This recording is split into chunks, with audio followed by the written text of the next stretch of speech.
Let me come with me. Don't expect anything less than the #1 rated Caribbean show. Caribbean vibration.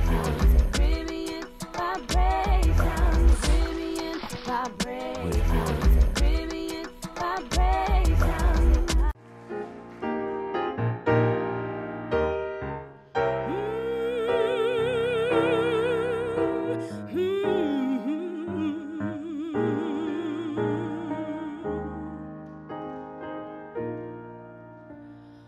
Mary had a baby,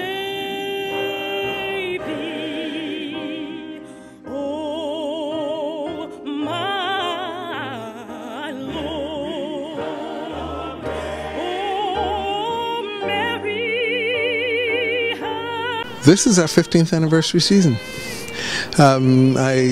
We finally got our Articles of Incorporation on Friday, the 13th of February, 1998. We did a media launch on, I think it was the 24th of February, 1998. It was Fat Tuesday, Mardi Gras, and we sort of came out of the gate and said, hey, we're on the block, and this is what we're intending to do. And I spent the spring and summer of that year auditioning and trying to get a board together and doing those kinds of things. And I guess our very first public appearance, it wasn't a concert, it still wasn't our first full concert. Our very first public appearance, though, was part of the launch of the Mandela Children's Fund at the Sky Dome, which is now the Rogers Center. I was conducting, I don't know, about 750 kids, and they needed some reinforcement, and they said, why don't you have a new ensemble, why don't you bring them?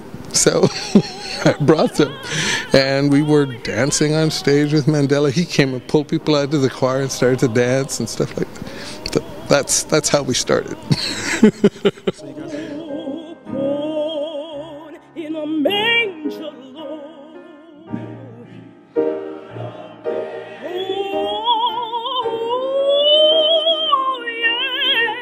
yes. Oh, my Lord. What did they call? Oh, some called him one thing. We, our upcoming concerts, February the 19th, we are doing an entire program of spirituals, and we're calling it Way Over in Beulah Land. And our special guest is Miss Julie Black, which is very interesting because she just shared with me, she came to a rehearsal a week ago Wednesday, and she said, you don't understand how strange this is. She said, I was born in the church. I came up in the church. I'm a PK. I said, well, I am too. She said, but here's what's strange. 2 days before I got your email, I said to my agent, I'd like to do some more faith-based work. And then I get your email. She goes, people don't know me as singing spirituals, but I love this stuff, and I will do whatever it takes to be ready and here for you with this. So we're having fun putting the concert together. The intention behind the program is not so much to, go back and relive the period of slavery that our ancestors came through. We know that they were enslaved.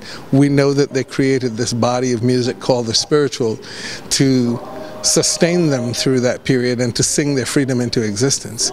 Part of my intention in putting this program together is to remind people that even though slavery is illegal in almost every country in the world, it still exists. Modern day slavery still exists. There's still human trafficking. People are still forced to, to labor against their will in substandard conditions and that type of stuff.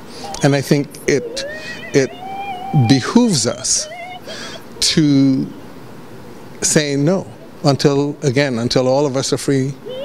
None of us are free. So we just have to keep doing what we do, and I think that that's one of the reasons that the spiritual still resonates, because it's a body of music that really spans the gamut of human emotion, of everything. you know. The pain, the love, the joy, the faith, the hope, everything is wrapped up in this music. James Weldon Johnson, who was one of the poets and authors of the Harlem Renaissance, he wrote a poem about the creators of the spiritual. He called it, "O black and unknown bards of long ago, how came your lips to touch the sacred fire?" Like how'd you do this? How'd you create this music, man? It's so powerful. And one of the lines in the poem, he says, "The songs that for your listeners' hungry hearts sufficed still live."